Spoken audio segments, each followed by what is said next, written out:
Hello everyone, welcome to Concept. My name is Dharmendra. आज मैं बात करने वाला हूँ काउंटर स्ट्रैटेजी के बारे में। और काउंटर स्ट्रैटेजी के बारे में सीखेंगे कि काउंटर स्ट्रैटेजी किस तरीके से अप्लाई की जा सकती है, उसके लिए मैं क्या क्या कंडीशन देखता हूँ और काउंटर स्ट्रैटेजी कब अप्लाई की जाती है हम वो भी देखेंगे। ठीक है, तो चलिए डिस्कस करते हैं कि काउंटर जो हेजिंग स्ट्रैटेजी है उसको हम किस तरीके से अप्लाई कर सकते हैं, उसमें क्या क्या लेग्स मुझे ऐड करने पड़ते हैं और उसको अप्लाई करने के पहले मैं क्या क्या पैरामीटर देखता हूँ। ठीक है, तो चलिए डिस्कस करते हैं। तो यहाँ पर मैंने टॉपिक भी दिया है काउंटर स्ट्रैटेजी। ठीक है, तो काउंटर स्ट्रैटेजी में ज़्यादातर मैं यहाँ पर शॉर्ट की बात कर रहा हूँ। ठीक है, जब मैं शॉर्ट करता हूँ, ठीक है, शॉर्ट काउंटर स्ट्रैटेजी जो है मैं उसकी बात कर रहा हूँ। तो जब भी काउंटर स्ट्रैटेजी बनाई जाती है तो आप ये देखो कि काउंटर स्ट्रैटेजी में ऑलवेज जो आपका प्रॉफिट है वो मिडल सेक्शन में होता है। ठीक है, मतलब यहाँ पर अगर मैं आर्किटेक्ट में जाता हूँ, ट्रेडिंग में जाके ऑप्शन आर्किटेक्ट, और यहाँ पे अगर मुझे काउंटर स्ट्रैटेजी बनानी है, ठीक है, तो यहाँ पर अगर मैं काउंटर स्ट्रैटेजी बनाता हूँ, देखिए जैसे शॉर्ट कॉल काउंटर है, ठीक है, तो इसमें आप यहाँ पर ग्राफ दे सकते हो कि मुझे प्रॉफिट बीच में ही हो सकता है।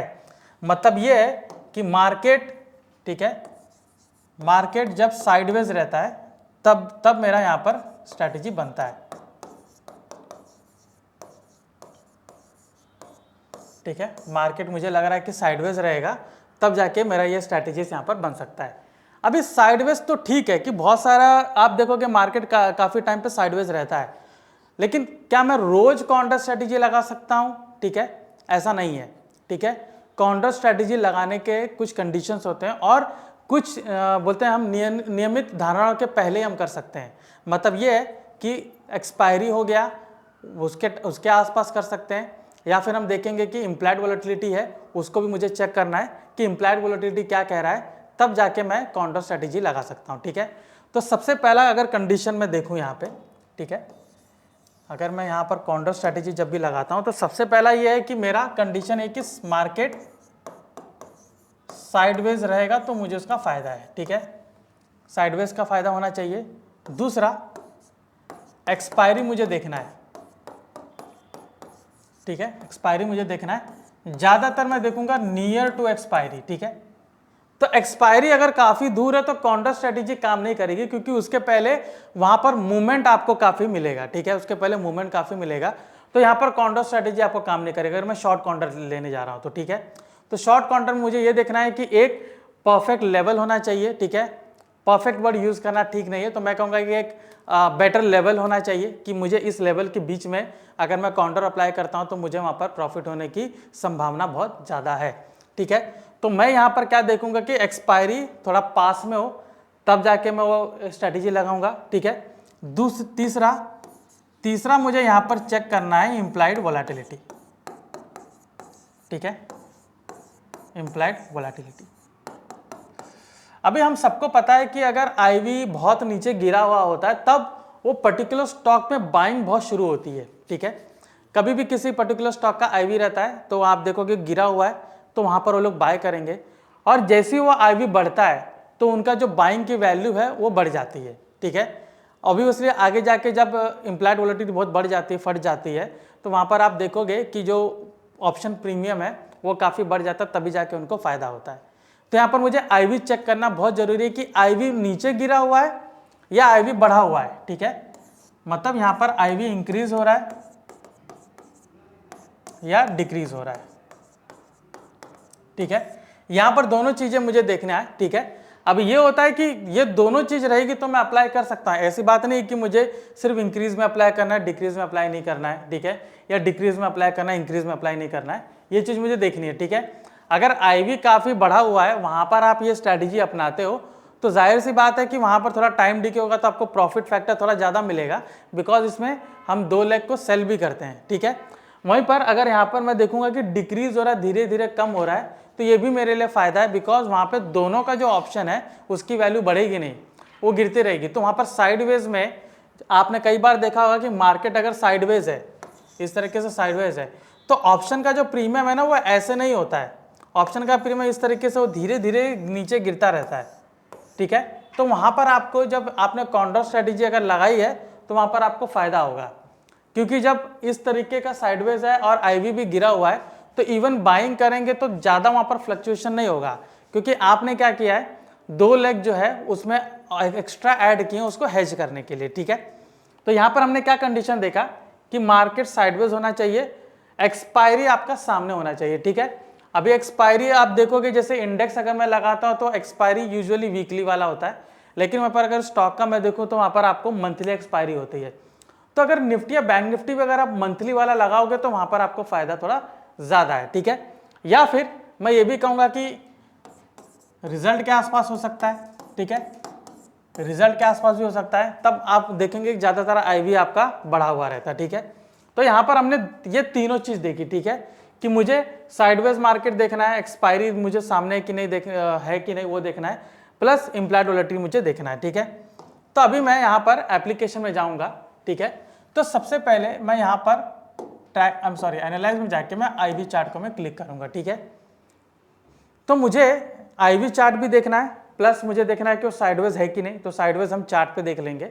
यहाँ पर पहले हम आईवी देख लेते हैं कि आईवी कितना बढ़ा हुआ है, और उसके बाद मैं देखूंगा कि एक्सपायरी कितना दूर है। फिलहाल ये मंथ का स्टार्टिंग है तो ऑब्वियसली एक्सपायरी दूर है, वीकली एक्सपायरी भी नेक्स्ट वीक में है, तो मैं नेक्स्ट वीक का भी कैरी कर सकता हूँ, ठीक है।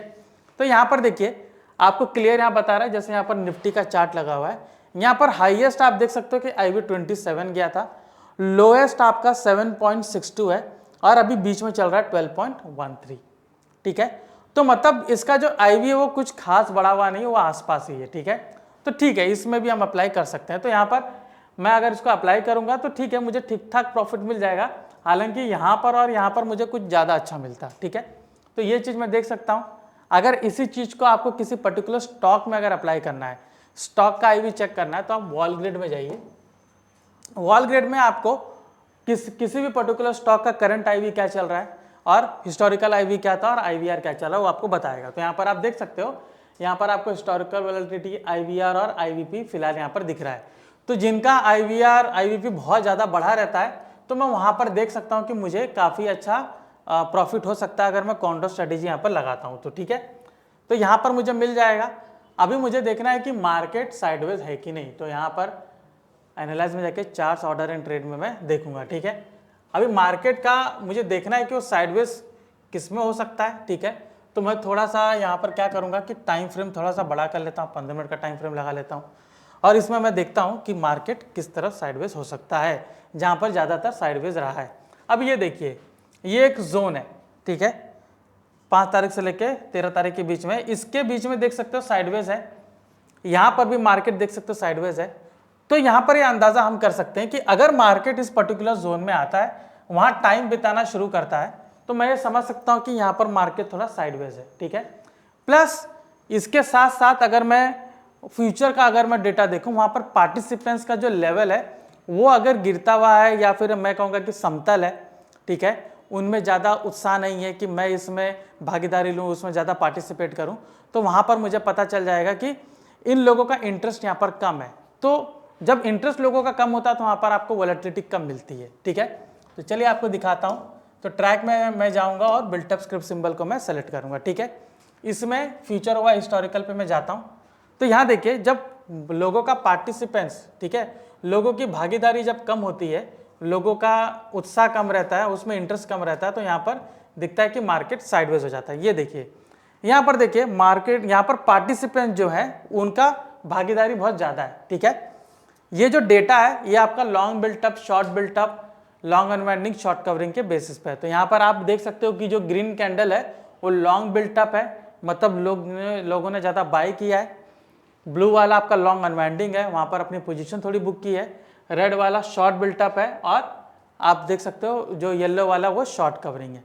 तो यहाँ पर आप क्लियरली देख सकते हो, जब लोगों का पार्टिसिपेंट्स, मतलब उन लोगों की भागीदारी बहुत कम थी, तो देख सकते हो कि इस पर्टिकुलर मार्केट में वोलेटिलिटी काफ़ी कम है, पूरी तरीके से साइडवेज है। ये आगे जाके एक पर्टिकुलर मोमेंटम दिया है। इसको अगर मैं थोड़ा सा और टाइम फ्रेम बड़ा, थोड़ा सा ज़्यादा टाइम ले लेता हूँ, तो यहाँ पर आप देख सकते हो, ठीक है। और भी अगर आप पीछे लेके जाएंगे तो मैं आपको पीछे थोड़ा और से दिखा देता हूँ, ठीक है। ये देखिए, यहाँ पर आप क्लियरली देख सकते हो कि कहाँ पर मार्केट ज़्यादा साइडवेज रहता है, ठीक है, जब लोगों का इंटरेस्ट थोड़ा कम हो जाता है। यहाँ पर देखिए बिल्टअप बढ़ता गया तो ऊपर गया, इंटरेस्ट देखिए जब यहाँ पर कम होना शुरू होता है तो वहाँ पर आप देख सकते हो कि धीरे धीरे मार्केट साइडवेज हो जाता है, ठीक है। तो चलिए ये हमने देख लिया कि मार्केट साइडवेज किस टाइम पे रह सकता है, ठीक है। वो ज़्यादातर आप देखोगे वो एक्सपायरी के पहले, यहाँ पर देखिए ये अगस्त 25 है, इसके पहले देख सकते हो इंटरेस्ट कम है तो यहाँ पर देखिए साइडवेज हो गया, ठीक है।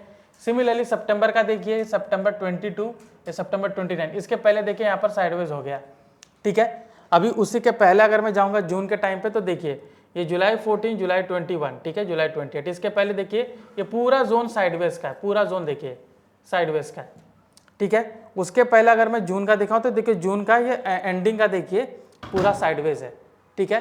तो यहाँ पर जब एक्सपायरी नज़दीक आती है तो वहाँ पर साइडवेज होना थोड़ा शुरू होता है, हो सकता है एक्सपायरी के दिन उसमें ज़्यादा वोलेटिलिटी मिले, ठीक है। तो ये क्लियर हो गया कि मुझे साइडवेज कैसे देखना है। यहाँ पर ये भी क्लियर हुआ कि मुझे IV देखना है कि IV कैसे क्या कर रहा है, IV बहुत बड़ा हुआ है, गिरा हुआ है या समतल है, वो भी मुझे उसमें चेक करना है, ठीक है। तो यहाँ पर मैंने दोनों चीज़ देखी और एक्सपायरी के पास है कि नहीं वो मुझे डेटा से, वो मुझे टाइम से मालूम पड़ जाएगा, डेट से मालूम पड़ जाएगा, ठीक है। अभी चलते हैं एप्लीकेशन पे। तो ट्रेडिंग में जाके मैं ऑप्शन आर्किटेक्ट में ओपन करता हूँ। तो जैसे मैंने कहा कि ये आप देखोगे ज़्यादातर साइडवेज में रहता है, तो मैं यहाँ पर ऑसिलेट वाला सेक्शन शुरू करूँगा। ये बुलिश वाला कंडीशन है, बेरिश है, आइदर वेज और ऑसिलेटर, तो मैं ऑसिलेट वाले में जाऊँगा और यहाँ पर मुझे सेलेक्ट करना है शॉर्ट कॉल कॉन्डोर, ठीक है। तो इसको मैंने सेलेक्ट किया, ठीक है। अभी शॉर्ट कॉल्स अंडर कॉन्डोर मैंने क्यों लिया, क्योंकि देख सकते हो कि सिंस इलेक्शन मार्केट पूरा बुलिश व्यू में ही है, ठीक है। तो वहाँ पर मुझे वो वाला स्ट्रेटेजी लेना ज़्यादा मुनासिब रहेगा, ठीक है। तो यहाँ पर देखिए, यहाँ पर हमने क्या किया है, जो करंट फेयर प्राइस है 25,400, ठीक है। तो 25,400 के पास मार्केट चल रहा है, ठीक है। यहाँ पे मैं क्या करूँगा, सारा कॉल ऑप्शन रहेगा, ठीक है। एक बात याद रखिए, सारा कॉल ऑप्शन रहेगा। 2 कॉल को मैं सेल करूँगा और 2 कॉल को मैं यहाँ पर बाय करूँगा, ठीक है। तो यहाँ पर आप देख सकते हो मैंने क्या किया है 24,400, ठीक है। तो 24,400 का एक लॉट का कॉल मैंने यहाँ पर सेल किया है, फिर 450 का भी मैंने एक लॉट यहाँ पर सेल किया है, ठीक है। तो थोड़ा सा आप देख सकते हो, एक ATM है और दूसरा OTM है, दोनों कॉल को मैंने सेल किया है, ठीक है। ये मेरा सेलिंग बना है, ठीक है। शॉर्ट थोड़ा सा लगता है कि मार्केट साइडवेज रहेगा, तो यहाँ पर जो कॉल ऑप्शन है वो ज़्यादा उसका टाइम डीके होता है कंपेयर टू पुट, ठीक है। तो यहाँ पर टाइम डीके उसका होगा। अभी यहाँ पर मुझे इसको हेज भी करना है, ठीक है, थोड़ा इसको हेज करना पड़ेगा। तो यहाँ पर मैंने क्या किया है, एक थोड़ा सा देख सकते हो, थोड़ा सा ATM, ठीक है, या फिर मैं कहूँगा थोड़ा सा ITM, ठीक है। 25,350 का मैंने कॉल ऑप्शन यहाँ पर बाय किया है, ठीक है। ये मैंने क्या किया है, एक थोड़ा हेजिंग के लिए इसको किया है, और दूसरा आप देख सकते हो 25,500 का मैंने यहाँ पर कॉल ऑप्शन एक और बाय किया। तो थोड़ा एक स्ट्रैंगल टाइप का है, हालांकि स्ट्रैंगल में पुट भी होता है, लेकिन यहाँ पर मैंने एक OTM और एक ITM का कॉल ऑप्शन मैंने यहाँ पर बाय किया है, ठीक है। तो एक तरीके से यहाँ पर हेज हो गया। तो यहाँ पर आप देख सकते हो कि ये यहाँ पर आपको लेवल यहाँ पर बना हुआ है, ठीक है। तो यहाँ पर जस्ट अ मिनट, तो देख सकते हो 25,000, ठीक है, 375, ठीक है। उसके बाद आपका आता है 25,475, ठीक है। तो अगर 25,375 और 475 इसके बीच में अगर मार्केट रह जाता है तो आपको यहाँ पर प्रॉफिट होने की संभावना है। नियरली 100 पॉइंट है तो निफ्टी है, तो निफ्टी इसके बीच में रह सकता है, ठीक है, क्योंकि निफ्टी है वो ज़्यादा मूव नहीं देता, 100-150 पॉइंट के बीच में रह जाता है। तो अगर ये 100-150 पॉइंट के बीच में रहेगा तो मुझे यहाँ पर प्रॉफिट दिखना शुरू हो जाएगा। हालांकि इसके थोड़ा अपोजिट जाता है तो मुझे यहाँ पर लॉस भी होगा, ठीक है, मुझे यहाँ पर लॉस भी होगा। बीच में रहेगा तो मुझे वहाँ पर प्रॉफिट भी हो सकता है, ठीक है। तो देख सकते हो कि अगर जो एक्सपायरी है, ठीक है, फिलहाल मैंने ये वाली एक्सपायरी ली है, तो यहाँ पर आप देख सकते हो कि अगर इसके बीच में रहेगा तो मुझे इतना प्रॉफिट हो सकता है, ठीक है। तो यहाँ पर आप देख सकते हो, अगर मैं यहाँ पर आपको पे आउट दिखाऊँ तो यहाँ पर देखिए 20 जोन में जो 25,375 और 25,475 इसके बीच में रहता है, तो ही मेरे लिए स्ट्रैटेजी प्रॉफिटेबल है, ठीक है। अभी अगर मैं यहाँ पे स्टॉक यहाँ पे लगाता हूँ, यहाँ पर इसको चेंज करता हूँ, ठीक है। निफ्टी की जगह मान लीजिए मैंने AB कैपिटल यहाँ पर किया, ठीक है। तो AB कैपिटल को मैं फिर से मैं ऑसिलेट में जाता हूँ और यहाँ पे शॉर्ट कॉल काउंटर में यहाँ पर लगाता हूँ, ठीक है। तो यहाँ पर आप देख सकते हो कि अगर ये चेंज हो इसी बीच के लेवल में रह जाता है तो मुझे प्रॉफिट यहाँ पर काफ़ी अच्छा मिल सकता है, ठीक है। यहाँ पर देख सकते हो मेरा मैक्सिमम लॉस यहाँ पर कितना होगा, 1,350 रुपये, मैक्सिमम प्रॉफिट मेरा यहाँ पर होगा 12,150। ऑलमोस्ट आप देख सकते हो कि जो मेरा लॉस है उसका ऑलमोस्ट 10 टाइम्स ज़्यादा है, ऑलमोस्ट 10 टाइम्स, ठीक है। लेकिन बाकी आप देखोगे जहाँ पर 6,000 और 9,000 है, तो 6,000 वाला मैं कह सकता हूँ कि 1:4 वाला रेशियो है, और ये 9,000 वाला जो है वो 1:67 वाला रेशियो है, ठीक है। तो यहाँ पर आप देखिए कि अगर मैं कॉन्डोर स्ट्रेटेजी किसी पर्टिकुलर स्टॉक में लगाता हूँ तो मुझे प्रॉफिट होने के चांसेस बहुत ज़्यादा मिल जाएंगे, ठीक है। वहीं पर अगर मैं निफ्टी बैंक निफ्टी में लगाता हूँ तो वहाँ पर एक प्रॉब्लम ये हो जाएगी कि लॉट साइज तो एक तो छोटा है, दूसरा मुझे उसमें प्रॉफिट थोड़ा कम मिलता है। तो स्टॉक में लगाना ज़्यादा बेहतर पड़ेगा जब भी मैं कॉन्डोर स्ट्रेटेजी लगाता हूँ, ठीक है। हालांकि निफ्टी बैंक निफ्टी में भी आपको ट्रेड बहुत ज़्यादा मिलेगा, बिकॉज रीज़न ये है कि उसमें टाइम डीके बहुत ज़्यादा होता है, ठीक है। तो वहाँ पर प्रॉफिट मिलने की संभावना और बढ़ जाती है, लेकिन कम मिलती है। तो यहाँ पर अगर मैं किसी पर्टिकुलर स्टॉक में लगाऊंगा तो मुझे इस तरीके से प्रॉफिट यहाँ पर दिखेगा, ठीक है। तो इसमें भी आप देख सकते हो कि मैंने क्या किया है, आप देख सकते हो एक ही जो कॉल है वहाँ पर मैंने इसको बाय सेल यहाँ पर किया हुआ है, ठीक है। अभी देखिए जो करंट प्राइस है यहाँ पर 237 है, तो 235 का कॉल मैंने बाय किया है, और सेम प्राइस का मैंने कॉल ऑप्शन यहाँ पर सेल किया है। अभी आगे में थोड़ा सा ओटीएम का कॉल मैंने सेल किया, और उसके और ऊपर ओटीएम का मैंने कॉल यहाँ पर बाय किया। अभी इसी को अगर मैं चेंज करता हूँ यहाँ पर स्ट्रैटेजी, ठीक है, तो यहाँ पर अगर मैं शॉर्ट कॉल काउंटर यहाँ पर मैं शॉर्ट पुट काउंटर यहाँ पर लगाता हूँ, ठीक है। तो यहाँ पर देखिए यहाँ पर काउंटर चेंज हो गया, ठीक है। यहाँ पर आप देख सकते हो कि सेम स्ट्राइक है, जस्ट यहाँ पर पुट ऑप्शन आ गया, ठीक है। तो थोड़ा सा अगर मार्केट का बेरिशनेस रहता डाउन साइड की ओर तो तब जाके मैं वहाँ पर पुट का वहाँ पर ले सकता हूँ, ठीक है। तो यहाँ पर आपने देखा है कि यहाँ पर मैंने शॉर्ट कॉल और शॉर्ट पुट मैंने दोनों स्ट्रैटेजी आपको बताया। तो कॉन्डोर स्ट्रैटेजी कब अप्लाई की जाती है, ठीक है, वो भी मैंने आपको बताया। कॉन्डोर स्ट्रैटेजी अप्लाई करने के पहले क्या क्या मुझे देखना पड़ता है वो भी चीज़ मैंने बताया। सो आई होप ये चीज़ आपको समझ में आएगी, आई होप ये सेशन आपको पसंद आया होगा। सो अगर ये वीडियो आपको पसंद है तो प्लीज़ लाइक एंड शेयर कीजिए, और भी ऐसे जानकारीपूर्ण तत्व जानने के लिए आप कॉन्सेप्ट से जुड़े रहिए। मैं धर्मेंद्र राजभर, आपका धन्यवाद।